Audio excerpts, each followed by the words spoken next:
Un développeur de Terra Luna classique a mis en garde contre la proposition de transférer les points de terminaison vers la plateforme de validation Alnode pour fournir avec précision les données d'approvisionnement en circulation de Link. La proposition en cours de vote vise à sécuriser une organisation ou une plateforme officielle pour héberger le point de terminaison, empêchant les individus d'apporter des modifications non autorisées à l'approvisionnement de Terra classique sans l'approbation de la communauté. L'ancien développeur de Terra Rebel et cofondateur d'Hexagon, Raider, s'est adressé à X le 17 mai pour clarifier la situation liée à l'API créée et hébergée par lui pour suivre l'approvisionnement en circulation. Il a révélé que Binance avait demandé à Terra Rebel une API pour fournir des détails sur l'approvisionnement total et l'approvisionnement en circulation de Terra Luna classique. Ils ont reçu les points de terminaison officiels LCD et FCD pour le calcul de l'approvisionnement, qui étaient à l'époque hébergés par TFL. CoinMarketCap a rejeté les points de terminaison officiels et Binance a demandé de créer une API cohérente avec la définition de l'approvisionnement en circulation de CoinMarketCap. Les modifications que j'ai apportées à la configuration de l'API depuis octobre 2022 ont été apportées pour maintenir le chiffre de l'offre en circulation aussi proche que possible de la définition du CMC avec les informations qui étaient actuellement disponibles au public à l'époque, a déclaré Raider. Il a ajouté que l'API continuera d'exister car CoinMarketCap l'utilise. De plus, il n'a pas l'intention de contester la proposition de laisser Alnode héberger des points de terminaison officiels. La communauté devra persuader Binance et CoinMarketCap d'utiliser une API totalement différente pour l'offre totale et l'offre en circulation. Le prix du Link est actuellement en hausse de 0,5% au cours des dernières 24 heures, le prix s'échangeant actuellement à 0,0001 $. Le plus haut et le plus bas sur 24 heures sont respectivement de 0,000158 $ et 0,000191 $. Cependant, le volume des échanges a diminué de 35% au cours des dernières 24 heures. Sur le front des contrats à terme, Link et MIL-Link continuent de subir une pression de vente. Les contrats à terme Link ont chuté de près de 1% au cours des dernières 24 heures, les contrats à terme sur Binance ayant chuté de près de 2%. Terra est une crypto-monnaie qui suit automatiquement le prix d'autres actifs ou devises. Il s'agit d'une plateforme de paiement blockchain open source. Les utilisateurs peuvent instantanément dépenser, épargner, échanger ou échanger des pièces stables Terra grâce à la blockchain Terra. Les pièces stables, ou monnaies numériques soutenues par les gouvernements comme le dollar américain ou l'euro, sont produites via le protocole Terra et sont destinées à suivre en permanence la valeur d'une monnaie fiduciaire. Il est composé des pièces de crypto-monnaie Terra et Luna. Les pièces stables Terra portent le nom de monnaie fiduciaire et suivent leur valeur. Par exemple, le stablecoin Terra de base, Terra SDR ou SDT, reflète le prix des droits de tirage spéciaux, SDR, émis par le Fonds monétaire international. Le won sud-coréen est suivi par Terra KRW, KRT, et le dollar américain est suivi par Terra USD, UST, deux autres dénominations de pièces stables. Burning Luna permet aux utilisateurs de créer de nouvelles Terra. D'autre part, l'exploitation minière et le gouvernement se font sur Luna. Le jeton de jalonnement pour le système Terra, Luna, est conçu pour atténuer la volatilité des prix des stablecoins Terra. Les mineurs de blockchain, parfois appelés validateurs, sur Terra sont récompensés par des frais de transaction pour l'enregistrement et la validation des transactions sur la blockchain, pour lesquels les utilisateurs jalonnent Luna. La valeur de Luna augmente parallèlement à l'utilisation accrue de Terra. Principale caractéristique de Terra. Sur le marché asiatique du commerce électronique en pleine expansion, Terra cherche à accroître la valeur pour les consommateurs et l'efficacité des fournisseurs de services de paiement. Terra s'attaque aux applications de paiement de détail établies grâce à l'utilisation de la technologie blockchain Cosmos. Terra contourne l'infrastructure de paiement disjointe actuelle car il s'agit d'une solution de paiement complète de bout en bout. Les sociétés de services de paiement pourraient économiser des centaines de millions de dollars par an en utilisant la technologie de Terra. Afin de superviser les procédures de garantie qui soutiennent et préservent la stabilité des prix des stablecoins de Terra, le réseau crypto utilise sa propre monnaie, le Luna, comme jeton utilitaire et de gouvernance. Inconvénients et avantages de Terra.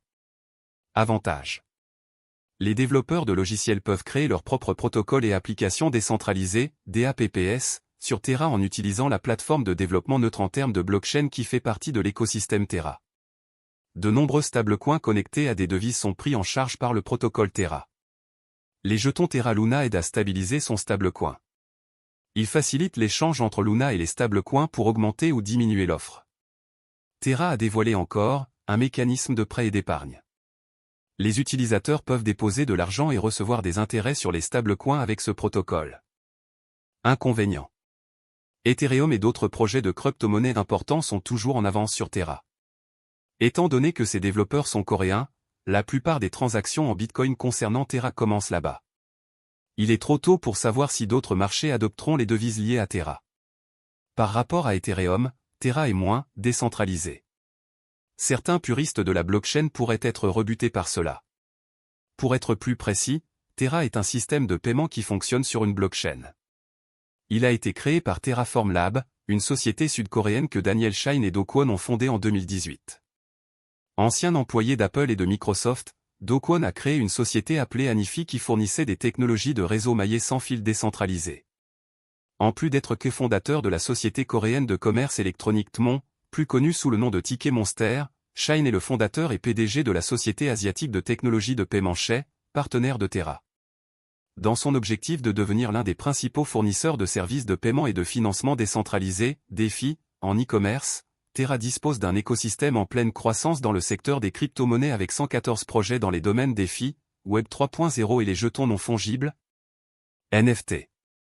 Plusieurs de ces initiatives consistent en une plateforme à rendement fixe avec un accès sans friction et des rendements d'emprunt s'appelle encore Protocol.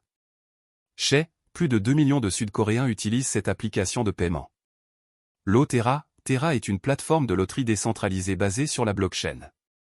Les synthétiques ou actifs fongibles qui imitent les prix réels des actifs peuvent être créés grâce au protocole Mirror. Protocole Tally, une place de marché en ligne où les artistes peuvent proposer des services et vendre leurs œuvres. Protocole Vega, une plateforme de trading et de frappe de produits dérivés.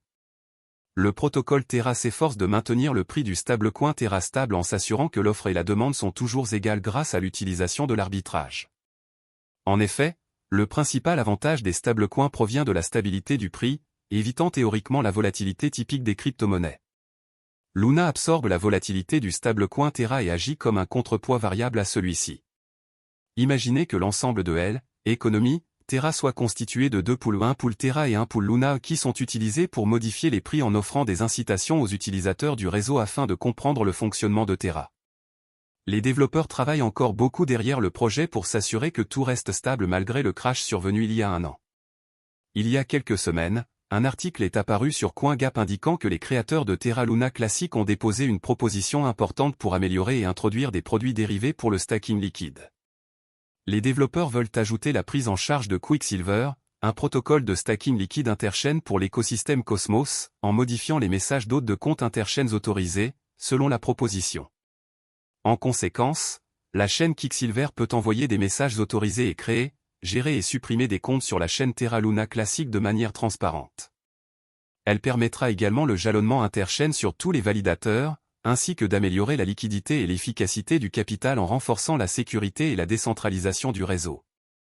De plus, elle supprime la nécessité pour un détenteur de position d'attendre une période de déblocage avant de vendre ses actifs mis en jeu. Compte tenu de cela, vous devez savoir que les créateurs de Terra Luna s'efforcent continuellement d'améliorer le projet. Ceci pour vous faire savoir qu'il y a encore de l'espoir pour Terra Luna, je pense que tout s'arrangera en temps voulu. De plus, je pense que l'investissement de Terra Luna peut vous rendre riche. Cependant, tout dépend du montant de votre investissement dans Terra Luna Classic, de vos attentes pour le marché et de la durée pendant laquelle vous êtes prêt à le conserver. Le jeton natif de Terra Luna s'appelle Link.